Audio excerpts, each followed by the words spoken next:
Are you? ठीक है, fine. आज स्पीता पहचान क्लासेस में आपके शेड्यूल के अनुसार मैं लेके आई हूँ सीबीएसई वाले 10 के बच्चों का लेके पाठ क्षितिज भाग 2 क्लास 10 सीबीएसई एनसीईआरटी गद्य खंड। पिछले वीडियो में मैंने नेताजी का चश्मा लेसन 1 की पूर्ण व्याख्या की थी, फुल एक्सप्लेनेशन दिया था मैंने आपको, जो कि एक कहानी है और मैंने उसका क्या कहते हैं लेखक परिचय भी बताया था। ठीक है, तो अगर आपने नहीं देखा है तो पिछली वीडियो में जाकर सर्च करके आप इसकी व्याख्या जरूर देखिए। ठीक है, आज मैं आई हूँ इसका प्रश्न उत्तर लेकर। ठीक है, थोड़ा मैं आपको इशारा कर दूं ताकि प्रश्न अभ्यास बनाने में आपको आसानी हो और सही तरीके से आप प्रश्न अभ्यास को कर सके। ठीक है, तो गद्य खंड में बहुत विशेष बताने की आवश्यकता नहीं होती है, लेकिन आपका बोर्ड एग्जाम है, आपका आंसर सटीक भी होना चाहिए। नहीं तो इसलिए मैं ये वीडियो लेकर आई हूँ आपके लिए। तो आज हम देखेंगे इसके प्रश्न अभ्यास को। ठीक है, नेताजी का चश्मा आपको याद आ गया होगा। क्वेश्चन आंसर करने से पहले आपको क्या करना है, इस पार्ट को पढ़ना है। अगर बेटा आप इंस्ट्रक्शन को मानते हैं तो आप फिर कहीं धोखा नहीं खाते। अगर आपने एक बार उस पार्ट को अगर पढ़ लिया है तो 2-3 महीने बाद भी अगर उससे कोई प्रश्न एराइज किए जाते हैं तो नॉर्मली आपको वो याद रहते हैं। तो ईमानदारी पूर्वक जो मैं आपको कहूँ उसको जरूर फॉलो करोगे। ठीक है, अब देखिए इसके प्रश्न में कौन कौन सी बात आती है, किस तरह के प्रश्न पूछे जाते हैं, पूछे गए हैं इसमें।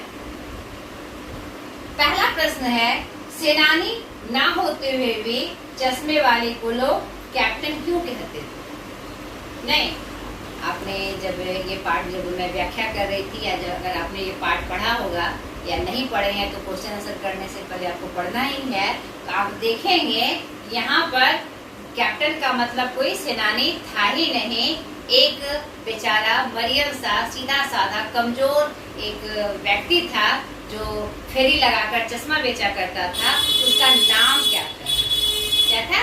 उसका नाम कैप्टन था। तो आपको इसमें आंसर करना है कि चश्मे वाले को लोग कैप्टन इसलिए कहा करते थे क्योंकि उसका नाम कैप्टन था, वह कोई भी सेनानी नहीं था, वो एक साधारण फेरी वाला था और जो कि फेरी लगाकर चश्मा बेचा करता था। ठीक है, दूसरा प्रश्न है, हालदार साहब ने ड्राइवर को पहले चौराहे पर गाड़ी रोकने के लिए मना किया था लेकिन बाद में तुरंत रोकने को कहा। जब आप पढ़ेंगे इस कहानी को तो आप देखेंगे कि क्या कहते हैं, जब कैप्टन चश्मा वाले की डेथ हो जाती है तो हालदार साहब का मन चूर हो जाता है।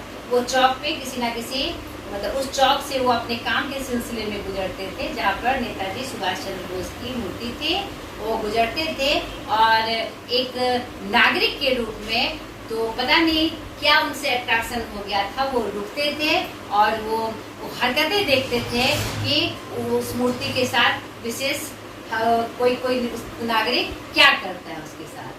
तो कुछ घटनाएं इसमें होती है जो कि स्पेशली वर्णित है इसमें, कैप्टन वाले के रूप में, बच्चों के रूप में या फिर चश्मा बदल देने वाले रूप में। एक राष्ट्रीय भावना जो एक सेनानी बनकर ही हम नहीं दिखा सकते हैं, एक आम नागरिक है, इस कहानी में इसको दिखाया गया है। ठीक है, तो यहाँ पर ये प्रसंग आता है कि जब कैप्टन चश्मा वाला की डेथ हो जाती है तो उनका मन उचट जाता है और वो दुखी से या फिर ऐसे भी उन्हें अच्छा नहीं लगता है कि उस चौक से वो गुजरे और वहाँ रुके, लेकिन और इसीलिए वो उनको क्या करते हैं, अपने ड्राइवर को कहता है कि वहाँ पर नहीं रुकना। लेकिन अचानक से वो जो उनका जो आकर्षण था उसके प्रति अचानक से उनकी निगाहें वहाँ चली जाती है और वो देखते हैं कि सरकंडे का चश्मा नेताजी सुभाष चंद्र बोस के आंखों पे पड़ा हुआ है। तो आश्चर्यचकित हो जाते हैं, ये किसने किया?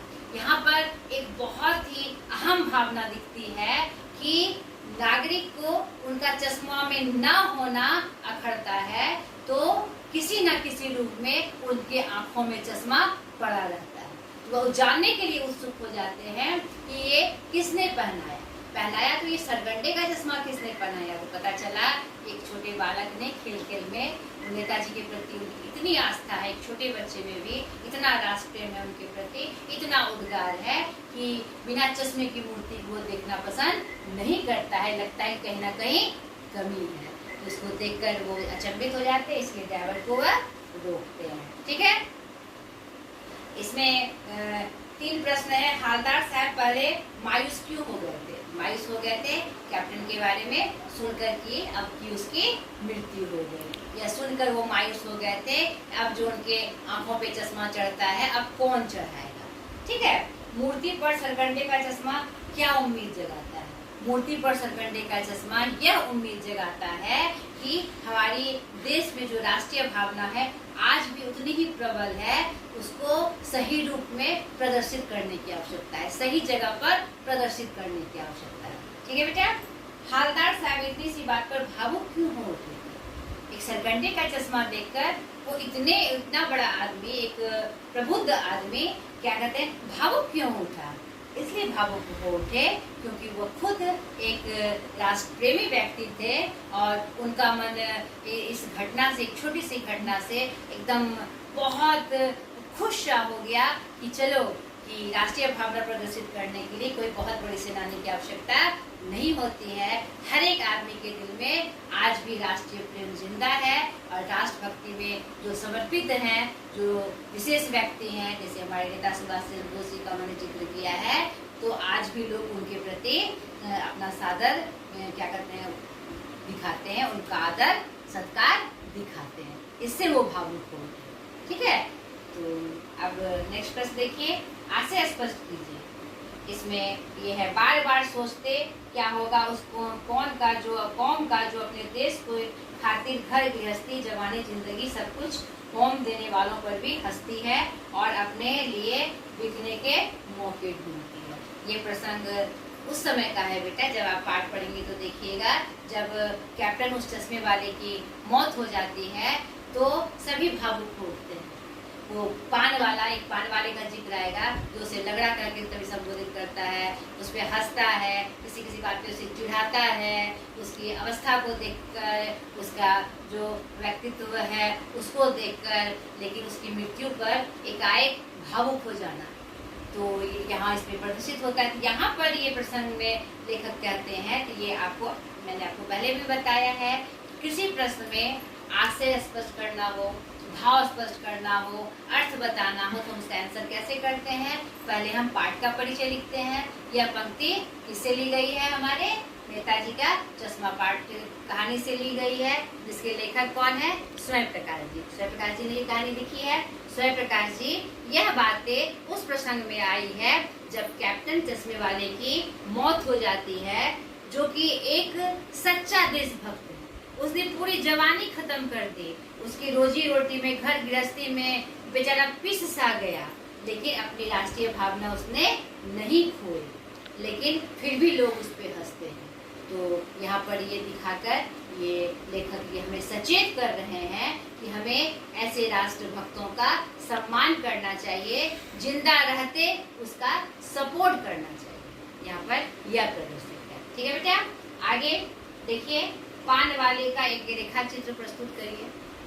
एक पान वाला इसमें महत्वपूर्ण भूमिका निभाता है, क्योंकि हालदार साहब जिन्होंने इस प्रसंग बस जिसमें स्वयं प्रकाश जी ने जिसको रखकर ये कहानी लिखी है, तो हालदार जी उस चौक पे उस पान वाले के कारण ही रुकते थे, उस पान खाने के बहाने ही रुकते थे।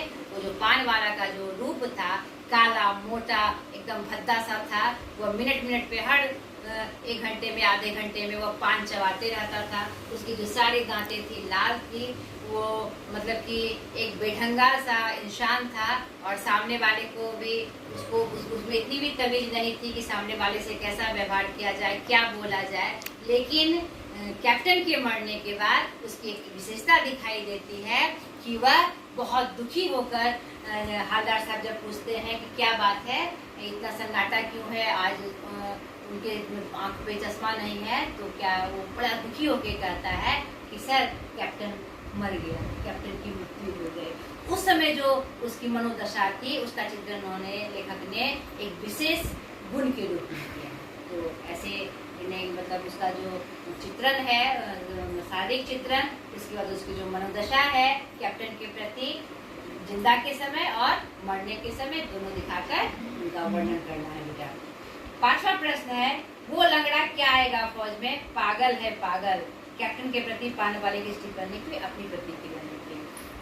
तभी जस्ट मैंने कहा कि पान वाले का जो क्या कहते हैं, उसका जो स्वरूप था, उसकी जो बुद्धि थी बहुत विशिष्ट नहीं थी, वह साधारण एक व्यक्तित्व का स्वामी था। तो उसे उसमें इतनी भी बुद्धि नहीं थी कि वह किसी के बारे में कैसे बात करे। तो जब हवलदार साहब जी उनसे पूछते हैं कि क्या वह फौज में है, कैप्टन नाम जो उसका है, तो क्या वो कोई फौज में है, तो हंसकर वह यह बात कहता है। तो ये इसका भी जो प्रतिक्रिया लिखने की बात कही गई है, आपको इसका परिचय देते हुए यह पंक्ति कहाँ से आई है, किस पाठ से आई है, इसके लेखक कौन है, उसका वर्णन करते हुए, प्रसंग बताते हुए किसने कहा, ये आपको लिखना है। ठीक है बेटा। अब रचना और अभिव्यक्ति में आपके कुछ बातें हैं जिसमें आप उस बारे में क्या समझते हैं, क्या सोचते हैं, यह करने के लिए एक टॉपिक दिया हुआ है। आप किसी भी टॉपिक को मिस मत करिएगा। ये नहीं कि ये तो मेरे काम का नहीं है, ये तो पूछा ही नहीं जाएगा। पूछा नहीं जाएगा तो आपके पाठ में अभ्यास के रूप में ये क्यों आया है? नहीं, ये सोचने की बात है बेटा, ये अभ्यास में इसको स्थान क्यों दिया गया। तो आप इसके बारे जो इसमें लिखा हुआ है, ये कोई विशेष बात नहीं है। अगर आप चाहे तो मैं जिक्र कर दूं, लेकिन आप खुद से पढ़िएगा तो आप में एक विशेष उत्साह होगा कि आखिर इसमें क्या है। नहीं, ऐसे मैं आपको बता दूं, आप इसको नॉर्मली सुन लीजिएगा। तो आप एक कहते हैं ना कि एकदम जैसे बच्चा मचल जाता है किसी चीज को लेकर कि क्या होता है, क्या स्वाद है, उस चॉकलेट का क्या स्वाद है, इस मिठाई का क्या स्वाद है। तो आप इस रचना और अभिव्यक्ति को पढ़ के देखिएगा तो उसमें कौन सी बात कही गई है और आपकी अब किस तरह से आप उसका वर्णन कर सकते हैं। ये पाठ मैंने आपके लिए छोड़ा, विशेष इसमें कुछ नहीं है, आप पढ़ के ही समझ जाएंगे। तो आपको इसको करना है बेटा। अब भाषा अध्ययन में जो कि ग्रामर पोर्शन है, थोड़ा मैं इसमें सारा कर देती हूँ आपको। निम्नलिखित वाक्यों से निपात छांटिए और उनसे नए वाक्य बनाइए। निपात क्या होता है ये बताइए, पता है आपको निपात क्या होता है? निपात मतलब होता है जोड़ देना। किसी शब्द, जब हम अपना कोई वाक्य हम बातें करते हैं तो किसी शब्द पे उसको फोकस करने के लिए जिन शब्दों पे हम जोड़ दे के बातें करते हैं वही हमारा क्या कहलाता है बेटा? निपात कहलाता है। जैसे देखिए, पहले में नगर पालिका थी तो कुछ ना कुछ करती भी रहती थी। यहाँ पर किसकी तरफ जोड़ दिया जा रहा है? नगर पालिका थी तो, नगर पालिका थी तो, यहाँ पर जोड़ दे के ये कहा जा रहा है। यह निपात का क्या मतलब होता है? जिस शब्द पे जोड़ दे के फोकस किया जाए उसको, तो वह हमारा क्या होता है? निपात होता है। उसमें से उन शब्दों को छाट कर बेटा आपको वाक्य में प्रयोग करना है। ट्राई करिएगा, इससे आपका क्या होता है जो मतलब कि सेंस है इस क्षेत्र में और भी डेवलप होगा। ये कुछ कुछ बातें खुद से करनी चाहिए, ये इसमें तो कुछ है नहीं, लेकिन आप एक, मैंने अभी तुरंत बताया कि एक मतलब कि लुभावने व्यक्ति की तरह जिसको आपको लुभा रहा हो उस तरह से आप उसमें शामिल होइए। ठीक है, आगे देखिए, निम्नलिखित वाक्यों को कर्मवाच्य में बदलिए। वाच्य क्या होता है? अपनी बातों को हम 3 तरीके से कहते हैं। वाच्य मतलब होता है कथन, बोलना, कहना। वाच्य कितने हैं? 3 हैं, कर्तवाच्य, कर्मवाच्य और भाववाच्य। यानी अपनी बातों को हम 3 तरीके से कहते हैं। एक कर्ता के रूप में सीधे सीधे, और एक कर्म को, कर्ता को प्रधानता देते हुए जो वाक्य कहते हैं वो कर्तवाच्य में आता है, और इसमें कर्म की प्रधानता होती है जिसपे क्रिया का प्रभाव पड़ता है उसे हम कर्म कहते हैं, तो वह मेरा कर्मवाच्य होता है। और इन दोनों के अलावे जो भाव प्रदर्शित करने के लिए हम वाक्य कहते हैं वह मेरा भाववाच्य होता है। 3 वाच्य होते हैं, आपको स्मरण रखना है इसका। तो आप इसमें कहा जा रहा है कि यह कर्तवाच्य में है या भाववाच्य में है, तो आपको कर्मवाच्य में बनाना है, यानी वाक्य को कर्म विशेष पे बनाना। जैसे देखिए, वह अपनी छोटी सी दुकान में उपलब्ध गिने चुने फ्रेमों में से नेताजी की मूर्ति पर फिट कर देता है। यहाँ पर कर्ता के रूप में आपको कर्मवाची में बनाना है, तो आपको क्या लिखना है कि वह उसके द्वारा छोटी सी दुकान में उपलब्ध गिने चुने फ्रेमों के माध्यम से नेताजी की मूर्ति पर फिट कर दिया जाता था। कर्म को प्रधानता दे देनी है। पान वाला नया पान खा रहा था, पान वाले के द्वारा पान खाया जा रहा था, यानी फिर कर्म प्रधान में बना देना। ठीक है। 14वां प्रश्न है, नीचे लिखे वाक्यों को भाववाच्य में बदलिए। इसको कर्मवाच्य में बदलना था, इसको भाववाच्य में बदलना था। भाववाच्य क्या होता है? जिससे हमारा भाव प्रदर्शित हो। और इसमें आपने पढ़ा होगा, मैं डिटेल से इसको बताऊंगी भी वाच्य को, कि जिसमें ना का बोध हो। मुझसे चला नहीं जाता, मुझसे बैठा नहीं जाता, मुझसे पढ़ा नहीं जाता, ये सब वाक्य किसके उदाहरण है? भाववाच्य के उदाहरण है। तो देखिए, जैसे मैं बैठ नहीं सकती, यहाँ पर बैठ का भाव क्या हो जाएगा? बैठा नहीं जाता। मैं देख नहीं सकती, मुझसे देखा नहीं जाता। देखा क्या हो गया? आपका भाव हो गया। चलो अब सोते हैं, सोना, मुझसे सोना नहीं होता। या सोना कौन से अर्थ में? नींद मारने के अर्थ में। ठीक है। माँ रो भी नहीं सकती, माँ से रोया नहीं जाता। तो रोया क्या हो गया? भाववाच्य हो गया। ठीक है बेटा, आशा करती हूँ आप सारे प्रश्न अभ्यास को अच्छे से समझ गए होंगे। और मैं फिर स्पेशली ये बात आपसे कहती हूँ, आप बोर्ड एग्जाम नहीं है, आपको पाठ को पढ़कर क्वेश्चन आंसर को ईमानदारी पूर्वक एक एक प्रश्न को करना है।